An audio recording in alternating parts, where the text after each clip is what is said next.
ശ്രീനാരായണ ഗുരുദേവൻ രചിച്ച ചിജ്ജഡചിന്തനം എന്ന കൃതിക്ക് professor G Balakrishnan Nair sir എഴുതിയ വ്യാഖ്യാനത്തിൻ്റെ ഓഡിയോ ബുക്ക് നമുക്ക് തുടർന്ന് കേൾക്കാം.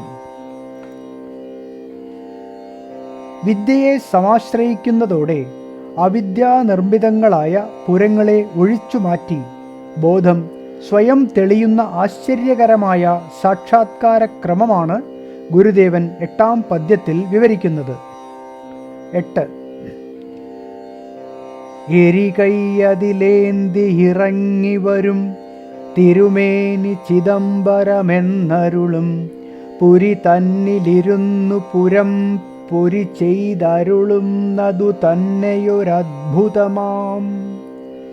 എരികൈ അതിലേന്തി പ്രകാശരൂപം കൈക്കൊണ്ട് പ്രസാദമേന്തി ഇറങ്ങിവരും തിരുമേനി പ്രാണസാക്ഷാത്കാരത്തിൽ കൂടി തെളിയുന്ന വസ്തുസ്വരൂപം ചിദംബരമെന്നരുളും അഖണ്ഡ ചിദാകാശമെന്ന് പ്രസിദ്ധമായ പുരി തന്നിലിരുന്ന് സ്ഥിതിയിൽ തന്നെ വർത്തിച്ചുകൊണ്ട് പുരം പൊരി ചെയ്തരുളുന്നതു തന്നെ കാരണ സൂക്ഷ്മ സ്ഥൂല ദേഹങ്ങളെ അകറ്റി ആനന്ദസ്വരൂപമായി തെളിയുന്നത് തീർച്ചയായും ഒരദ്ഭുതമാം ഒരാശ്ചര്യം തന്നെയാണ്.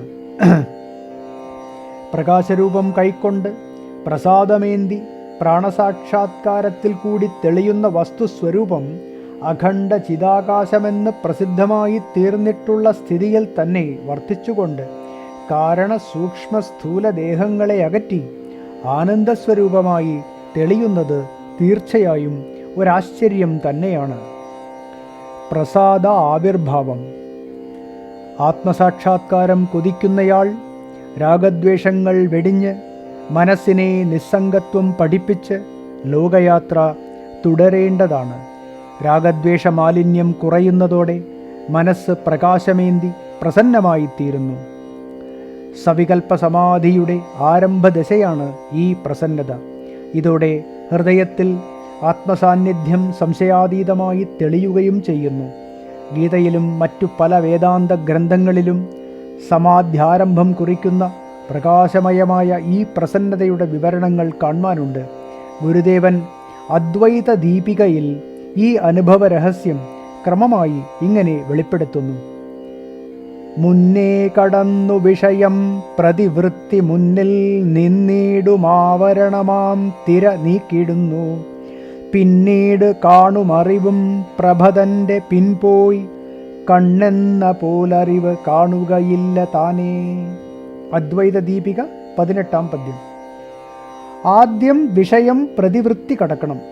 അതായത് രാഗദ്വേഷ രൂപേണ ബാഹ്യവിഷയങ്ങളിൽ പറ്റിക്കൂടുന്ന മനസ്സിനെ നിസ്സംഗമാക്കി അവയിൽ നിന്നും അകറ്റണം. ആദ്യം വിഷയം പ്രതിവൃത്തി കടക്കണം. അതായത് രാഗദ്വേഷ രൂപേണ ബാഹ്യവിഷയങ്ങളിൽ പറ്റിക്കൂടുന്ന മനസ്സിനെ നിസ്സംഗമാക്കി അവയിൽ നിന്നും അകറ്റണം. തുടർന്ന് മുന്നിൽ നിൽക്കുന്ന ആവരണമാം തിര നീങ്ങുന്നു. അജ്ഞാനമറ അകലുന്നു എന്നർത്ഥം. പിന്നീട് പ്രഭ ആവിർഭവിക്കും. ഈ പ്രഭ തന്നെയാണ് പ്രകാശമയമായ ചിത്തപ്രസാദം.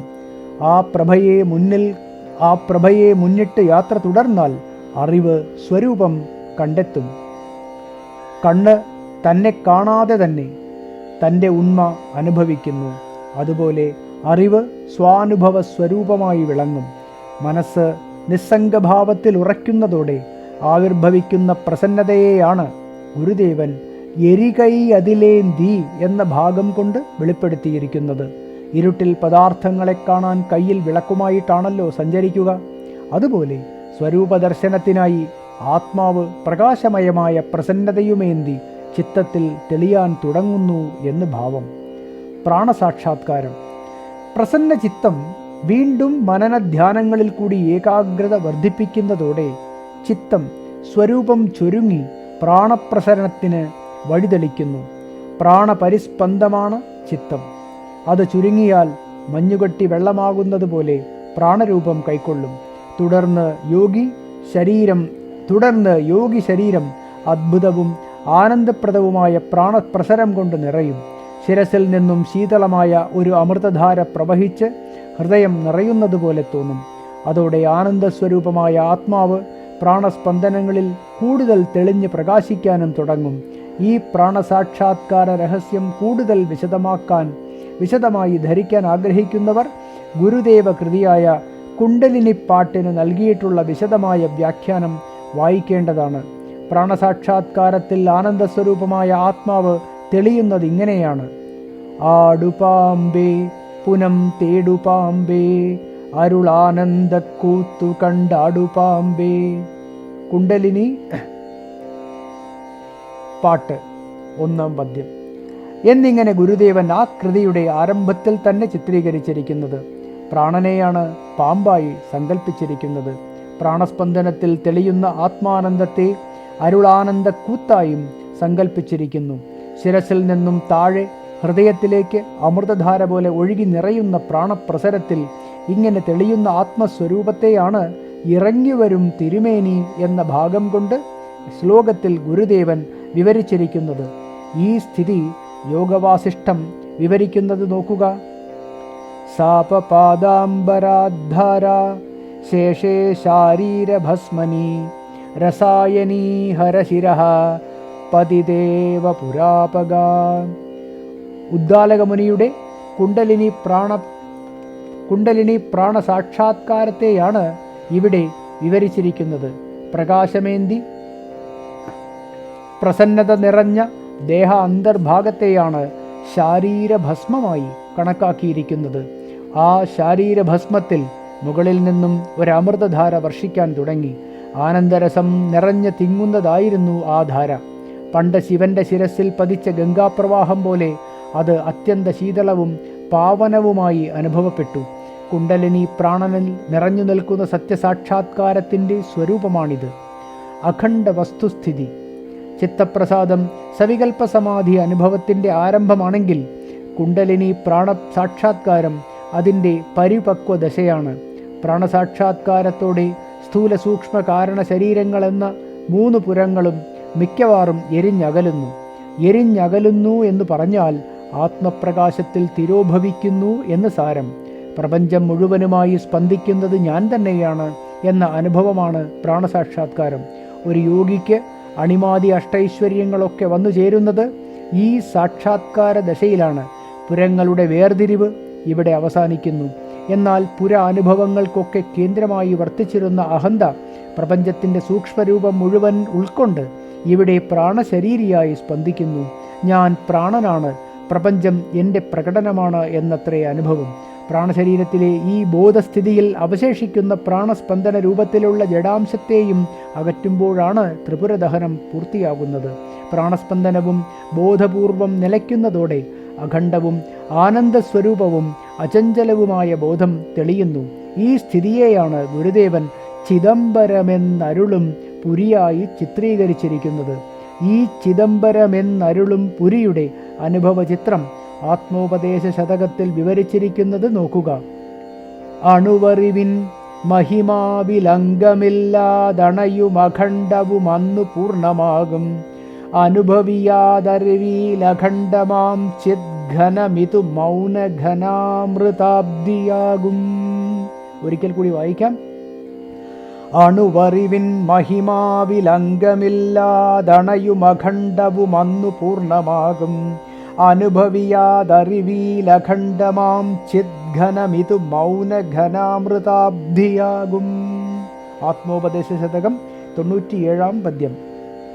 പ്രാണരൂപിയായി സ്പന്ദിക്കുന്ന അണുവായ അഥവാ സൂക്ഷ്മമായ അഹന്ത ഈ തൻ്റെ സ്പന്ദന ശരീരം ഉപേക്ഷിച്ച് സമ്പൂർണ്ണ ബോധത്തിൽ മറയും.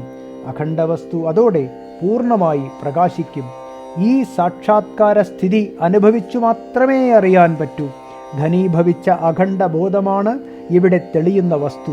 നിശബ്ദമായി ഉറഞ്ഞിരിക്കുന്ന ഒരു അമൃത സമുദ്രത്തിൻ്റെതാണ് ഇവിടത്തെ അനുഭവം. ശാസ്ത്രീയമായി പറഞ്ഞാൽ നിർവികൽപ്പ സമാധി ദശയിലെ അനുഭവ സ്വരൂപമാണിത്. ഈ അനുഭവ മണ്ഡലത്തിലെത്തി നിൽക്കുമ്പോൾ നിലനിൽപ്പിൻ്റെ സമ്പൂർണ്ണ സത്യം ഇതുതന്നെയാണെന്ന് സംശയാതീതമായി അനുഭവിക്കാൻ കഴിയുന്നു. സത്യസ്വരൂപത്തിന് ഒരിക്കലും ഒരു മാറ്റവും സംഭവിച്ചിട്ടില്ലെന്നും ഇനിമേൽ സംഭവിക്കുകയില്ലെന്നും ബോധ്യപ്പെടുന്നു. മരുഭൂമിയിലെ കാനൽ ജലം പോലെ സൃഷ്ടിയും പ്രളയവും എല്ലാം അഖണ്ഡ വസ്തുസ്ഥിതിക്ക് ഒരു കേടും വരാതെ തന്നെ അതിലാവിർഭവിച്ചു മറയുന്ന കാഴ്ചകളാണ്. സൃഷ്ടിയിൽ ഈ സ്ഥിതി അലയറ്റുയരുന്ന ചിദംബരമാണെങ്കിൽ സംഹാരത്തിൽ പുരംപൊരി ചെയ്തരുളുന്ന ചിദംബരമാണ്. ബോധഘനമായ പരബ്രഹ്മം തൻ്റെ അഖണ്ഡ സ്ഥിതിക്ക് ഒരു കേടും വരാതെയാണ് അനന്തകോടി ബ്രഹ്മാണ്ടങ്ങൾ ഉൾക്കൊള്ളുന്ന ഈ പ്രപഞ്ചത്തെ സൃഷ്ടിച്ച് രക്ഷിച്ച് സംഹരിക്കുന്നതെങ്കിൽ അതുതന്നെയാണ് അദ്ഭുതങ്ങളിൽ വെച്ച് അദ്ഭുതമെന്ന് പറയേണ്ടതില്ലല്ലോ. ത്രിപുരദഹനം സത്യസ്വരൂപൻ്റെ പ്രപഞ്ച സംഹാര പ്രക്രിയ തന്നെയാണ്. ത്രിപുരദഹനം സത്യസ്വരൂപൻ്റെ പ്രപഞ്ച സംഹാര പ്രക്രിയ തന്നെയാണ്. സ്വസ്ഥിതിക്ക് കേടുവരാതെ ഇത് സംഭവിപ്പിക്കുന്ന വസ്തുസ്ഥിതി അനുഭവിച്ചറിഞ്ഞതുകൊണ്ട് ഗുരുദേവൻ ചിദംബരമെന്നരുളും പുരി തന്നിലിരുന്ന് പുരം പൊരി ചെയ്തരുളുന്നതു തന്നെയൊരത്ഭുതമാം എന്ന് പ്രസ്താവിച്ചിരിക്കുന്നത് ജീവൻ മുക്തൻ്റെ ആനന്ദ അതിശയം. സകലരും സകല കർമ്മചലനങ്ങളിലൂടെയും തിരയുന്നത് സുഖത്തെയാണ്. പൂർണ്ണസത്യത്തിൻ്റെ സ്വരൂപമത്രേ ആനന്ദം.